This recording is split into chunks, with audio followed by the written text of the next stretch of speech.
You ever walk into a place you used to know so well, and everything looks the same, but it all smells different? That's how it felt walking into Miller's grocery back in Stone Ridge.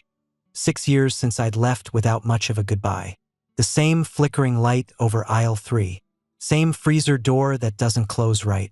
Same cashier, Margaret, just with a little more gray in her ponytail. But it smelled like time passed me by. Dust, pine-scented floor cleaner, and something else I couldn't name. Maybe regret. I was only there for Kansas, my daughter. Technically, she's my cousin's girl, but blood ain't always the measure. I signed those papers after Brian passed and said I'd raise her. She's mine. That was the only reason I came back, to give her a real town, a real school, and a shot at normal. But I knew this move was gonna stir up old bones. Especially her, Laura. It wasn't even 2 hours before the news spread like oil on concrete. Some guy in the parking lot shouted, "Masterson? That you?" Like I was a ghost with a shopping cart. And by dinner, Laura's mom probably called her, voice all shaky, saying I was back, with a teenage girl at my side. Yeah. That had to sting. We never officially divorced. Weird thing that I thought we had. Last time I saw her, we were both screaming and crying like people about to sign papers. I left her the signed form on the table, told her she could do whatever the hell she wanted with it. I never followed up. That's on me. I didn't care back then. I just needed out. And now I'm standing in line behind some guy in cargo shorts while Kansas dumps Gatorade, beef jerky, and 3 different candy bars onto the conveyor. I don't say a word. Hey, we walk out. Then I see her, down by the pharmacy section, still in her work clothes. Blue polo, khakis, lanyard swinging at her hip. Her hair's tied up tight, and she's squinting at the Tylenol like it wronged her. Maybe it did. Life has a way of making everything look like betrayal when you're tired enough. Kansas doesn't notice, but I do, and so does Laura. We lock eyes for half a second. That's all. She blinks like she's seeing something that shouldn't exist.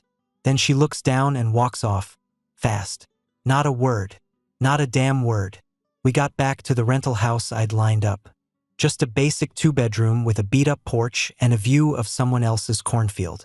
Kansas kicked off her sneakers, asked if she could take the upstairs room. I grunted my approval and headed out back. There's a rhythm to unpacking rage. You don't yell. You don't break things. You stack wood. You clean gutters. You check the fuse box even if nothing's wrong. That's what I did for the next 2 hours. Let the sweat do the talking. I didn't hate Laura. Not anymore. That would have made this easier. No, what I felt was worse, unfinished. I thought I'd closed that chapter. Turns out, she never even signed the last page. That night, I got a message from Kate, Laura's younger sister. She always liked me more than she should have. The message just said, "So, you're really back, and you brought your daughter? You really think you can just walk into this town like nothing happened?" I didn't answer, because the truth is, I wasn't sure. I didn't come back to reopen wounds. But maybe they never healed right in the first place. I didn't even know Kansas had signed up for soccer until she came downstairs in those shin guards. Her cleats slung over her shoulder like she'd been doing this her whole life. "You play now?" I asked, sipping burnt coffee from a chipped mug. She shrugged. They needed players. Figured it'd help with my P credits. Then she smirked. "Plus, it gets me out of math class early. Total win." I dropped her off at the high school that afternoon. She jumped out of the truck, waved, and ran toward the field without looking back. That was the first time I saw her again. Laura, standing dead center on the sideline, whistle in her mouth, clipboard in hand. She wore a navy tracksuit with the school logo stitched over her heart and a visor pushing back hair that used to fall wild and free. She looked strong, like life had tried to knock her down and she told it to piss off. I stayed in the truck, watched from the lot, engine running, fingers tapping the steering wheel like a war drum. When Kansas jogged up for warm-ups, Laura blew the whistle and called the team in. "All right, listen up. We've got 3 new girls joining today. Let's make them feel welcome. No hazing, no drama, and no excuses." Kansas stepped forward, tall and calm like she owned the grass. "What's your name?" Laura asked. Kansas. Laura blinked. Like the state. Like the band. A few girls laughed. Laura didn't. She gave a slow nod. You played before? Nope. But I run like hell. That cracked something. Laura smiled. Barely. We'll see. They started drills. I watched Kansas hustle harder than I'd ever seen. She outran half the team, cut sharper than kids with 3 seasons under their belts. She wasn't polished, but she wanted it. Laura noticed. So did I. 2 days later, I found Kansas pacing the living room, her cleats dangling from her hand, jaw tight. What happened? I asked, setting down my tape measure. She's the coach. Yeah, I said. I saw. You didn't think to mention it? I looked her dead in the eye. Didn't think it mattered. Well, it does now. She cornered me after practice. Asked if I was your biological kid. I told her no. Then she asked if your last name was really Masterson. Like she didn't already know. She didn't, I muttered. Not until now. Kansas flopped on the couch. She's not who you said she was. What did I say? That she was selfish, cold, that she wrecked your life. I sat down slowly, elbows on knees. That was true. Then. She cried. That stopped me. What?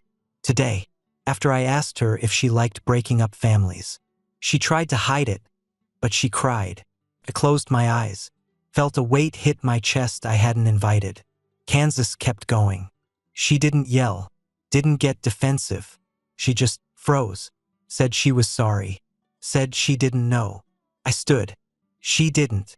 What happened between you two? I walked to the window, looked out at the street. Trees swaying, kids riding bikes, a dog barking at a squirrel like it had something to prove. She made a mistake, a big one, and I didn't give her a chance to fix it. I left. But you told me. I told you what I remembered, not the whole truth. Kansas sat there, quiet for a long beat. Do I still play? She asked finally. That's up to you. She grabbed her cleats, slung them back over her shoulder. Then yeah, I play. That weekend, Laura sent me a message. Just 4 words. Can we talk soon? I stared at it for an hour before typing back. Not yet, but we will. Laura's sister, Kate, showed up at my job site just after lunch. Clipboard in hand like she belonged there. You always were the type to build walls instead of break them down, she said, standing in the middle of my framing crew like she owned the dirt under her feet. I was 2 studs into a header, hammer in hand, sawdust in my beard. The crew gave us space. They could feel it, something heavy in the air. What do you want, Kate? I asked, not looking up. She stepped closer. She cried for 2 hours after practice. Kansas said something about her being the reason your family blew up. She's not wrong, I said flatly. Kate crossed her arms. You think that's the whole story? I dropped the hammer onto the plywood and turned to face her. She cheated, Kate, with a guy who used to mow our damn lawn. I came home and found the evidence plain as day. You want to dress it up? Go ahead. But don't stand here and act like I made up what I saw. She begged you to stay. She begged after I told her I was leaving. You didn't have to disappear, Jack. I looked her dead in the eye. I left her the divorce papers. I signed my half. She could have ended it. Kate's face changed, confused. Wait, what papers? The packet. From McCready and Sons. Same lawyer who handled my uncle's estate. She never filed anything. That stopped me. She told Mom you left. Said she never heard from you again. She didn't know where you were living. Hell, none of us did. I swallowed hard. My voice dropped. Then what the hell did she do with the papers? Kate shook her head. I don't know, but she never filed them. You're still married, Jack. That night, I drove to Laura's place. I didn't text, didn't call, just pulled up in my truck and knocked. She opened the door like she'd been expecting it. Hair pulled back, hoodie on, eyes swollen. I need to say something, I said. Okay. It's about Kansas. She stepped back, let me in. The place smelled like cinnamon and lemon oil. Still felt like her even after all these years. She told me what she said to you. And I want to apologize. For that and for a lot of things. Laura sat on the edge of the couch, arms wrapped around her knees. She's strong. Reminds me of you. She's better than me. Quicker to think. Slower to hate. I took a breath. You know I left you those divorce papers, right? She nodded slowly. Yeah. You never filed them. No, she whispered. Why? I was going to. I swear I was. But after you left, I couldn't do it. I thought maybe if I didn't file them, it meant something wasn't really over. Stupid, I know. I sat in the chair across from her. Why didn't you tell anyone? Because I didn't know if you wanted to be found. And part of me didn't want to know the answer. I nodded. The silence between us was raw and real, like exposed wood that hadn't seen daylight in years. I listed you as my wife on the adoption forms, I said. Her head snapped up. You what? I needed a cosigner. They asked for a family structure. I wrote married. Figured it was easier than explaining everything. Her voice cracked. You still saw me that way? I shrugged. On paper. We talked for 2 hours. About the time lost. About Chuck Harding. About how I blamed her and how she blamed herself. Neither of us had the whole story. We still didn't. But the wall between us? It had a few cracks in it now.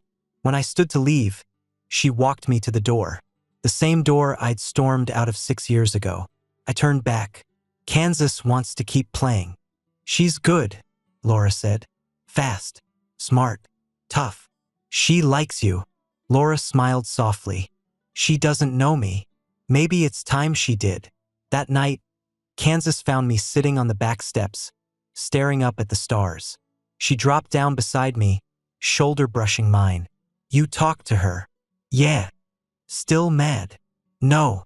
She let out a breath. Good.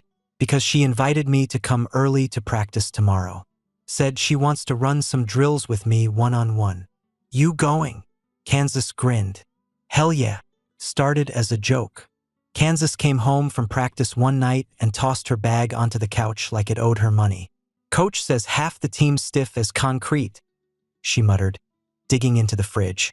We need flexibility or something. I was elbow deep in sanding down a stair tread. Sounds like she's right. She said she wants to try yoga sessions before practice. I told her you were a yoga instructor back when you lived in Oregon. She took a bite of an apple. She wants you to come in and show us. I paused. You told her what? You used to lead classes at the community center. You're flexible. Old, but flexible. I stared at her. She said yes. She did. She said, and I quote, if he doesn't show up in cargo shorts and sandals, I'll give it a shot. I hadn't seen Laura in a week. We exchanged a few short messages. Polite, tentative. But this was stepping back into her world. Not just mine. Tell her I'll come Friday, I said. Friday afternoon. I stood on the grass outside the soccer field with a rolled-up mat under one arm and a box of resistance bands in the other. I wore jeans, not cargo shorts, and boots instead of sandals. I wasn't about to show up looking like I joined a cult. Laura walked out of the gym doors with a whistle around her neck and the sun bouncing off her ponytail. You came, she said, voice even. I was told there'd be judgment if I didn't, I replied. She almost smiled. You brought gear. I brought enough bands for the team and the nosy mothers I was told might drop in. She raised a brow. Smart. I try. The girls gathered. Kansas took a spot in the front, arms crossed but smiling. Laura gestured for me to begin, then took a mat of her own and slid into the back row. Watching but not interfering. I kept it simple. Breathing drills.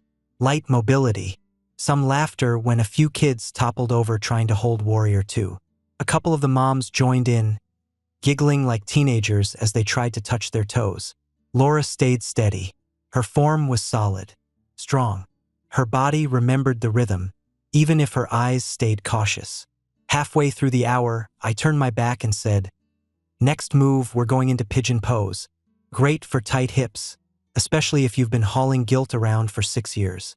A few girls laughed. A few looked confused. Laura met my eyes. For the first time that day, her expression cracked. Not a smile exactly, but something softer, something real. After the session, Kansas ran up beside me, sweaty and bright-eyed. "You gonna come back next week? You think they'd want that?"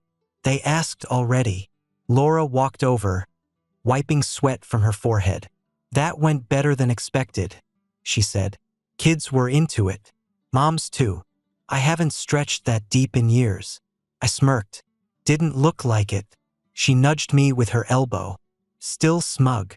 Still standing. Then Kansas did something I didn't expect. She turned to Laura and said, "See you Monday, Coach Mom." Laura froze. "So did I?" Kansas looked confused. "Did I say something wrong?" Laura blinked fast. No, honey. Just haven't heard that in a long time." That night, I found Kansas sitting in her room, scrolling on her phone. "Hey," I said. She looked up. "Did I cross a line earlier?" I shook my head. "You said what you felt. That's never wrong." She hesitated. "Do you think I could call her that? Like for real?" "You already do." She smiled. "Feels kinda right." I sat on the edge of her bed. "She's not perfect, Kansas. She made mistakes. So did I. She seems strong now." "She is." She looked at me sideways. "You still love her?" I didn't answer right away, just stared at the carpet for a moment. "Sometimes," I said. "The heart remembers what the mind tries to bury." Kansas didn't press. She didn't need to. The next week, I showed up to yoga again. Then the week after, it became a thing. Tuesdays and Fridays, pre-practice stretching with Coach Laura and the girls. One afternoon, as we packed up the mats, Laura stood next to me quietly. "You think we're doing the right thing?" she asked. "With yoga? With all of it, Kansas? This rhythm we're falling into?" I looked at her, honest. "I don't know, but it's not fake. That's gotta mean something." She nodded slowly, and for the first time since I came back, I saw it in her eyes. Hope. There's something about small-town tournaments that brings out the worst and best in people. Parents scream like their kids are playing for the World Cup. Coaches yell like they're commanding troops. And the players? They just try to survive the pressure and the heat. It was the regional quarterfinals, and Laura's team had clawed their way into it with sweat, late-night drills, and a makeshift yoga program that somehow became gospel around here. Kansas was thriving, fast on her feet, calm under pressure, and ruthless when she needed to be. She didn't play like a girl with 6 months' experience. She played like she had something to prove, and maybe she did. Laura stood by the bench, barking orders with that same fire I used to see in her eyes when she taught math equations in the kitchen, barefoot and frustrated but determined. The whistle was still around her neck, the ponytail tighter than ever. God, she was beautiful, and I hated that I still noticed. We won that day, barely. Kansas scored the winning goal in overtime, and the entire team exploded in celebration. Girls screaming, hugging, dropping to their knees in the grass. Parents were high-fiving each other like they'd trained these kids themselves. I stood at the edge of it all, arms crossed, a smirk tugging at the corner of my mouth. Laura walked over, chest heaving, eyes wild with adrenaline. "She did it," she breathed. "She's got your fire," I said. "She's got your grit." Kansas ran up and practically tackled us both in a hug. "Coach Mom, Dad, we did it." The words flew out of her mouth before she thought about them. But she didn't take them back, didn't apologize. She stood between us like we were hers, and we were. Laura didn't correct her, didn't flinch. She looked at me, then at Kansas, and just smiled. A full one this time. Honest. No walls. Later that night, we all met up at a local pizza place with the team and their families. It was loud, crowded, and exactly what Kansas needed. A tribe. She sat sandwiched between two defenders, laughing, retelling her goal like it was already legend. I stood by the drink machine watching her. That's when Laura came up beside me. "She belongs here," she said, handing me a soda. "She does," I said. "She's different here. Stronger." "So are you." I glanced at her. "You still know how to read people like a book." Only the ones I used to love. The silence was heavy, but not hostile. Just true. After dinner, Laura offered to drive Kansas home with the other girls while I stayed behind to help clean up. By the time I got back to the house, Kansas was upstairs, already passed out with her cleats still on. I found Laura in the kitchen. She'd let herself in like she used to. "I didn't want to leave without saying thank you," she said. "For what?" "For today. For everything." She looked at me like she was working up to something, and before I could ask, she stepped closer. "You remember our first win?" she asked. "Varsity debate 2003. We were the dark horses. You lifted me off the ground in front of the whole gym." I chuckled. "You squealed." I was mortified, but also happy. She stepped in slow. "You were always proud of me, even when I didn't deserve it. You never had to earn that." Then her hand landed on my chest, and I let her. Her fingers curled into my shirt, her forehead pressed against mine. I didn't move, didn't breathe. "I don't want to rush this," she whispered, "but I need you to know. Being near you again, it feels like coming home." I held her waist steady.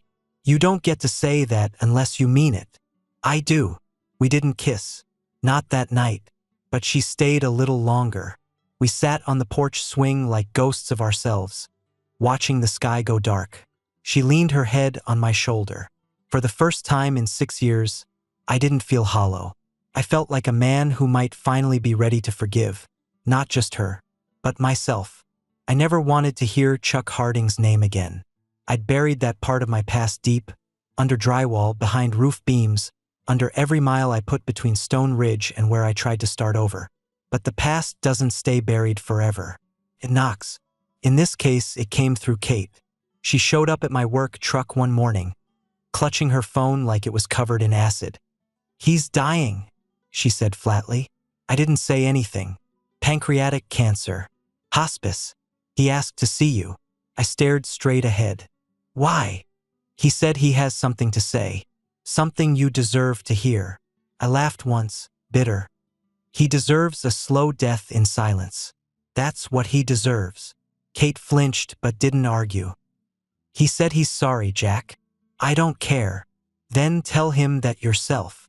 I didn't tell Laura I went. I figured if it was going to reopen hell, I'd keep that door shut tight on her side. Chuck was in a hospice facility on the edge of town. Clean, quiet, fake peace. The nurse nodded when I asked for him. "He's expecting you." The door creaked open, and there he was, skin like parchment, body half the size I remembered. Tubes in his arms, oxygen hissing soft like a snake. He turned his head, slow. "Jack." I didn't answer. I stood by the window, arms crossed. "I didn't think you'd come." "Neither did I." He gave a dry chuckle, then coughed hard enough I thought he might pass out. "Let's get this over with," I said. He nodded. "I wrecked your marriage. You think I didn't know that?" "I mean it. I knew what I was doing. She didn't chase me. I chased her. I wanted to prove I could take something from you. That stopped me cold." "Why?" "Because you had everything. The house, the wife, the future. I had beer and regretted it. And I hated seeing you happy." I clenched my jaw. He looked down. "And the worst part? I didn't even want her. Not really. Not in any way that mattered. I just wanted to take her from you. You're telling me this now, why? So I'll forgive you? So you can die clean?" "No. So you can live clean." I stepped forward. "Don't try to be noble now. You played your game and you lost. You think confessing makes you brave? It makes you pitiful." He nodded again. "That's fair. I don't need closure, Chuck. I'm not here to make peace.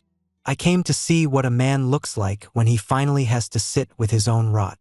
I've been sitting with it a long time." We were quiet for a while, just the oxygen machine humming. He looked up, eyes watery. "Do you still love her?" "Not your concern." He gave a ghost of a smile. "Then it's not too late." When I got back to the house, Laura was in the kitchen grading papers. She looked up, noticed the tension in my shoulders. "You went to see him," she said. I didn't answer right away. "I asked you not to." "I know." She came around the island and stood in front of me. Did it help? No, but it didn't hurt either. What did he say? I hesitated. He said he only did it to hurt me, that he never really wanted you. She looked down, voice barely above a whisper. I already knew that. I sat at the table. You deserved better than what I gave you after that. I broke us, Jack. And I made sure we stayed broken. She came closer, slid into the seat beside me. You think Kansas would forgive me if she knew the whole story? She already does. She just doesn't know it. Laura's hand landed on mine. I don't want to live in fear of the past anymore. Then don't. But I need you to stop living like you're still punishing yourself. I'm trying. She leaned in, eyes glassy. Try harder. That night, Kansas came into the living room while I was fixing a shelf. Heard you went to see the guy, she said. You got spies now? She shrugged. Small town. I nodded. Yeah, I went. Was it awful? Worse. It was pathetic. She sat beside me. Did it make you feel better? No, but I stopped feeling worse. She nodded. Coach Mom said she cried after you left. I looked at her, surprised. She told you that? Nope. I just know her. Forgiveness isn't one big moment. There's 100 little ones you don't see coming until they're already behind you. That was the first one that felt real. And it wasn't mine. It was Kansas's. The letter came from the county office. Stamped in red. Marked, urgent.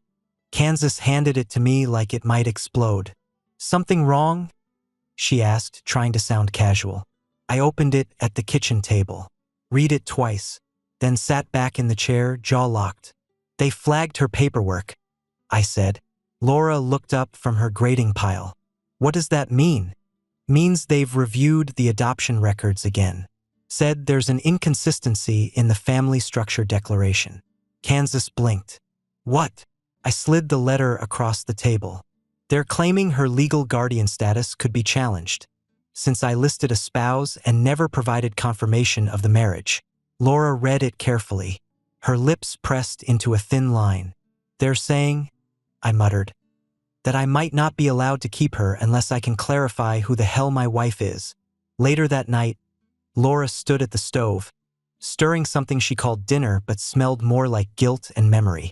I was fixing a drawer that wouldn't close right. I have an idea, she said softly.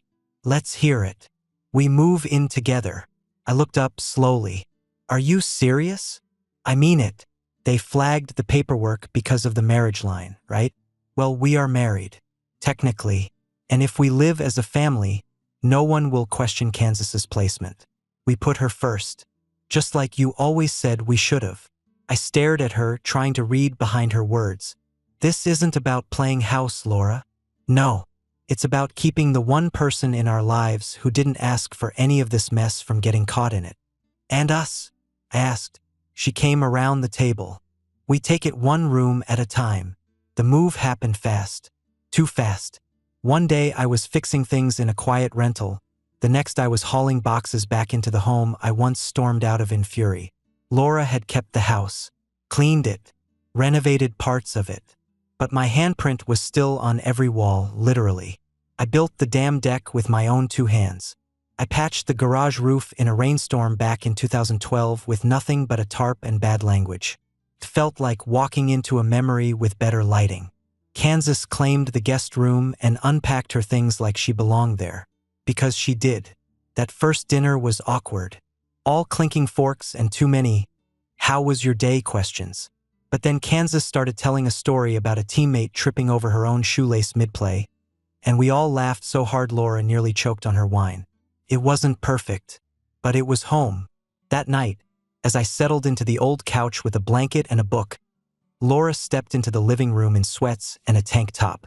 Hair down, no makeup, just her. I made up the bed, she said. For Kansas. For you. I raised an eyebrow. She crossed her arms. I'm not asking for romance, Jack. Not yet. But I won't have you sleeping in the living room like some guest. We're building this house again. From the inside out. That means you sleep where you belong. I stared at her for a long moment, then stood up. She didn't touch me that night. Didn't try. She just laid there, back to me the way she used to when we fought but didn't want to be apart. I listened to her breathing, and for the first time in years, I didn't feel like I was trespassing in my own life. The next morning, Kansas came downstairs, saw me at the table with coffee, and grinned. Told you she'd make you share the bed. I shook my head. You're too smug for your age. She poured cereal like a queen. That's Coach Mom's influence. I didn't argue, because she wasn't wrong. It snowed on Christmas morning. Not a heavy storm, just enough to dust the pine branches and crunch under your boots. The kind of snow that made the town quiet, like even the wind was holding its breath. Laura's family had insisted on hosting Christmas dinner at her mother's place. I didn't argue. I showed up in a decent sweater, boots cleaned, Kansas by my side wearing a dress she picked out herself.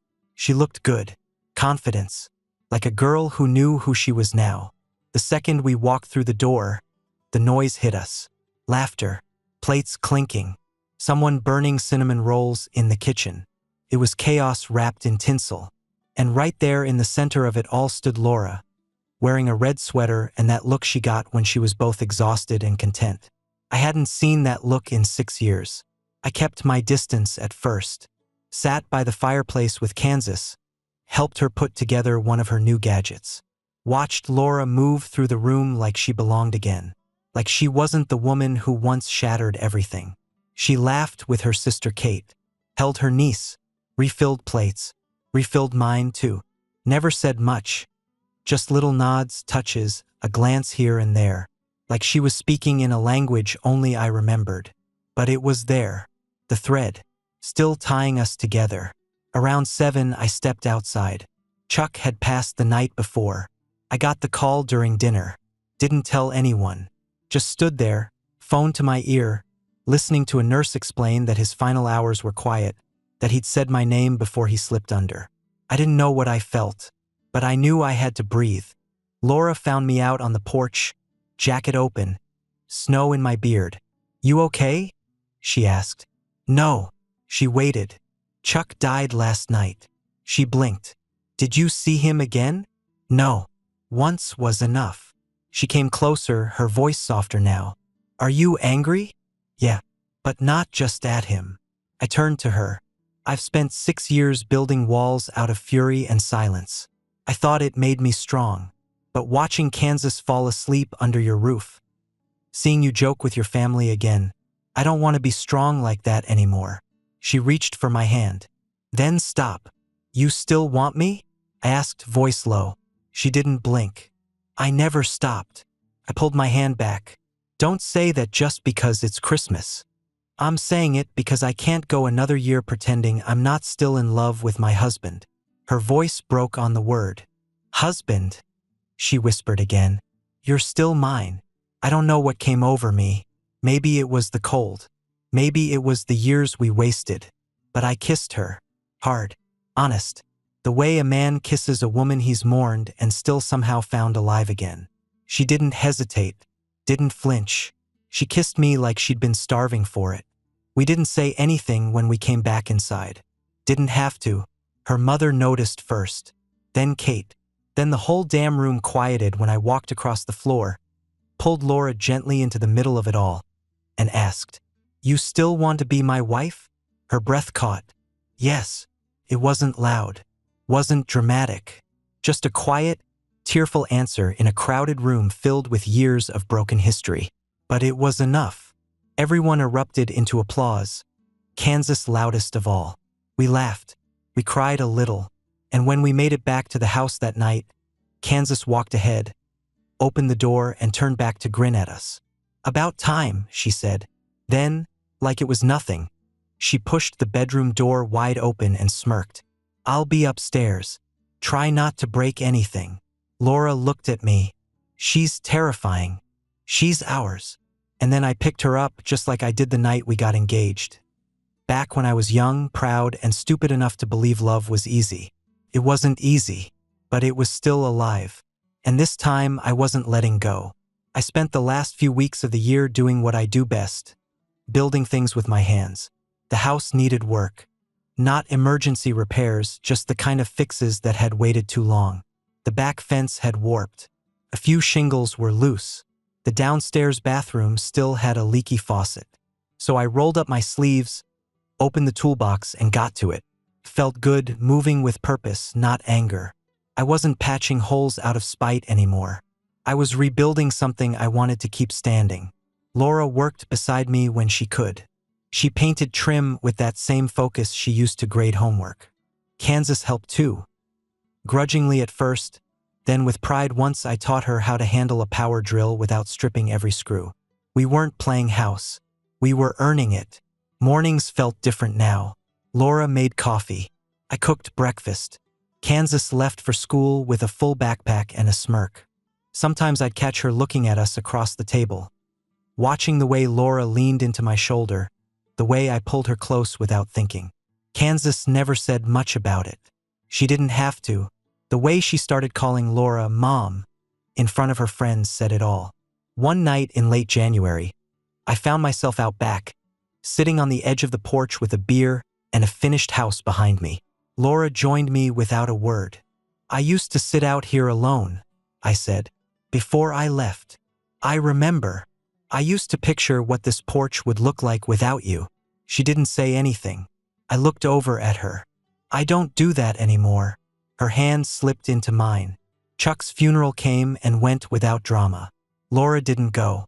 I didn't speak. We paid our respects privately and let the past close its own door. I thought I'd feel something, closure, maybe relief, but all I felt was distance. Like that chapter of our lives had finally gone quiet. Kansas's team made it to the finals. Laura coached them like a woman possessed, clapping, calling plays, shouting encouragement that somehow made even the shy girls sprint like warriors. And me? I sat on the sideline, watching them both with pride so big it barely fit inside my chest. We lost by 1 goal in the last 3 minutes. And yet, I'd never seen Kansas happier. After the game, she ran up and wrapped both of us in a hug. "Doesn't matter," she said. "We were a team. That's what counts." Laura looked at me over her head, eyes shining. She was right. Spring rolled in early that year. One Sunday, Kansas was out with friends, and Laura and I walked the yard. Checking on the garden, she insisted we start together. It was still mostly dirt and hope, but she had plans. She always did. "I want a lemon tree," she said. I grinned. "You and your citrus." She elbowed me. "Shut up and build me a planter box." I kissed her instead. And for the first time in my life, I knew exactly where I stood. Not in the ruins of what we used to be, but in the home we built from scratch with blood, mistakes, and forgiveness. Forgiveness isn't something you hand out like candy. It's earned, brick by brick, breath by breath. It takes strength to hold on to anger, but it takes a hell of a lot more to let it go. I still wake up some nights thinking I'm back in that empty rental, in a town where nobody knew my name. But then I feel her hand on my chest. Hear Kansas yelling at the TV downstairs. Smell coffee brewing in the kitchen we rebuilt together. And I remember, I came home, and this time I stayed.